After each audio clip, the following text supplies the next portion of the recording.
In today's video, we are going to talk about antiderivatives and indefinite integrals, or indefinite integration. So the antiderivative is pretty much the reverse process of taking the derivative. So given a function that represents the derivative, can you find the original function? The process of finding an antiderivative is called integration. So another word that I might use in class is integrate or integration, which is pretty much the same thing as finding the antiderivative. This is also called an indefinite integral, since there are an infinite number of answers. So just keep that in mind as we start the concept of the antiderivative. This is indefinite integration, indefinite integral. There is a such thing as definite integration, but that'll come later. Right now we're focusing on indefinite integrals.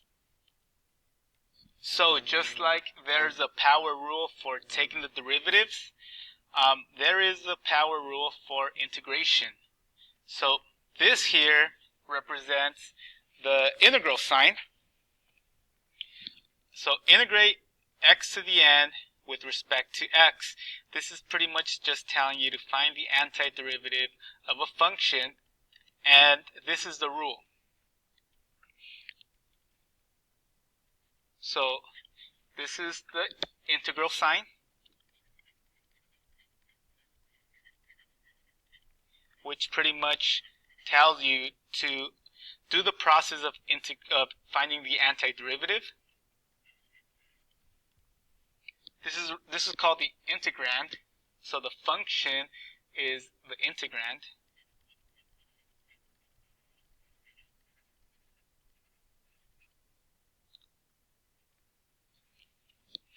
So like integral, but integrand.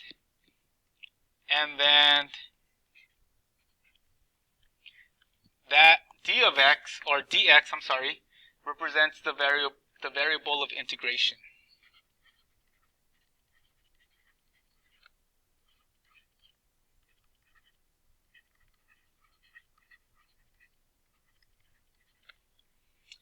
One thing that's very, very important when integrating indefinite integrals is adding plus c. Adding the plus c to your antiderivative, the function that you get after you have integrated. Okay, so it's very important for indefinite integrals. And by the way, that's called the constant of integration.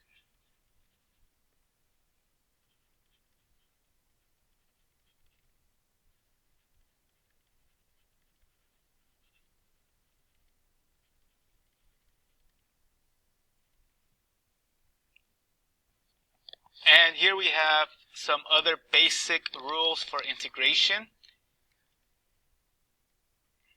The first one is saying if you are integrating any number k with respect to x, for example, what you are going to do is you are going to take that any number and just add a variable to it. Okay, so for example, if you are integrating, let's say 2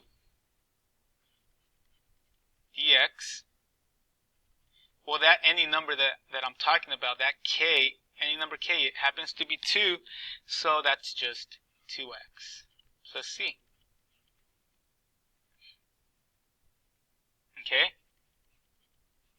Now, if I had the integral of, let's say, 2y,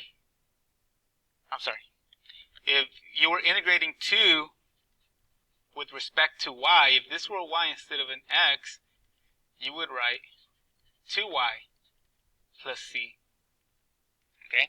And so on. That's just me trying to get you to understand how this dy, dx, dw, whatever, plays a role in what variable you use in your answer. Okay? This second rule is telling you that if you're integrating and you have any number k that's being multiplied to a function, then that's just k times the integral of the function. You can kind of pull out that any number, pull it out, and worry about it at the end after you have integrated the function. Kind of like that constant multiple rule when you are taking the derivative. Okay, so an example for this one would be, let's say I'm integrating 2x with respect to x. Well, that k value, that any number, is 2. So that's just 2 times the integral of x dx. Now I'm going to show you here how I would apply the power rule. The power rule, we got to take the exponent into consideration. So that's x to the 1. So what the power rule says is I'm going to have 2 times, now once I've integrated, whoops, this thing's freezing on me. So once I've applied that power rule,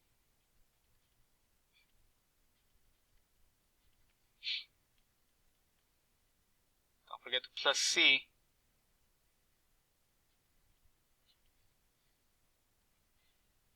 once you've applied the rule, you get rid of this the integral sign. Okay? So now what I have is 2 times x squared over 2.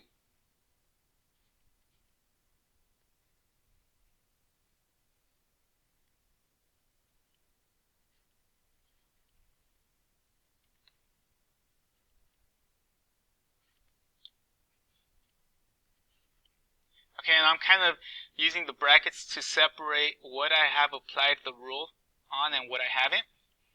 And don't forget that brackets are kind of like parentheses. So that'll simplify, and we get x squared plus c. Another example would be, let's say I'm integrating 5x to the 7 with respect to x. So this 5, take it out. So it's 5 times the integral of x to the 7 with respect to x. Apply the power rule. So that's x to the 7 plus 1 over 7 plus 1 plus c. Notice that the integral is not there anymore.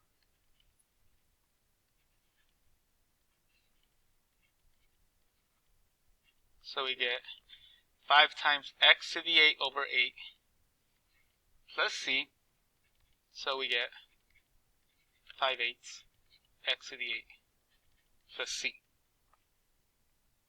Okay, and the rest of these rules are just the trig rules. It's kind of like the opposite of the derivative. So the integral of sine x is now negative cosine x. So that's a little difference from the derivative rule. Integrating cosine x is now positive sine x. Secant squared x dx tangent x, and so on. So just like with the derivatives, make sure you're memorizing these.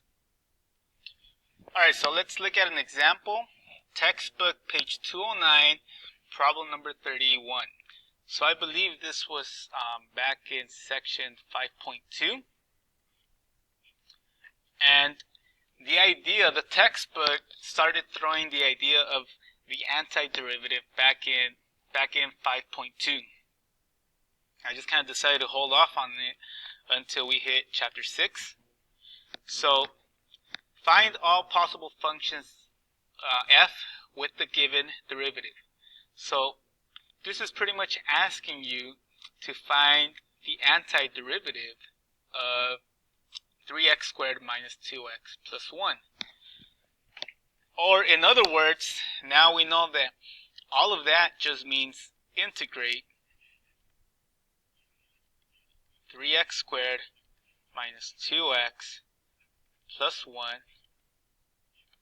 with respect to x.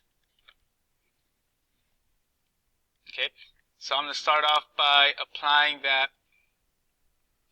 power rule, and I'm also going to use some other rules, numbers 1 and 2 from the previous slide, all kind of together, all simultaneously.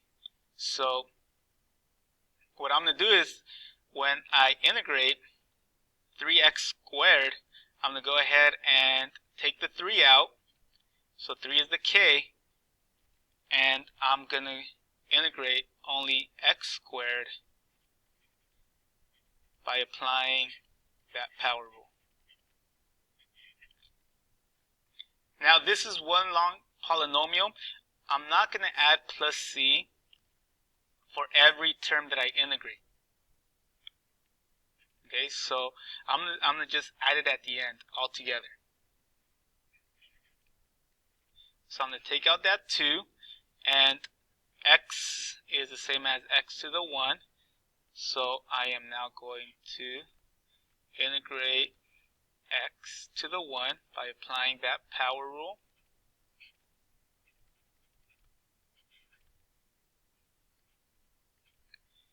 And then this one is the first rule that I showed you after I introduced the power rule. That's just 1x, but 1x is just x. Okay, all of this plus c. So this plus c at the end, you only have to write it once. It takes care of all of these individual integrations that we did. So we get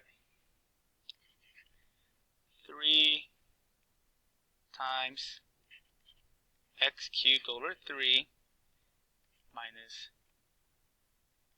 2 times x squared over 2 plus x plus c. So you should get x cubed minus x squared plus x plus c. Now, one thing that I forgot to bring up in my previous examples when I integrated was you take your answer. So the answer is x cubed minus x squared plus x plus c, and you can check your answer by differentiating. So if we take the derivative of our antiderivative of our answer here, we should go back to the original 3x squared minus 2x plus 1. And when we take the derivative here, we get that answer, and then that c, the derivative of c, well, the derivative of any constant is just 0, so it's gone. So we do get that answer that we started with. Okay? And that actually concludes the video.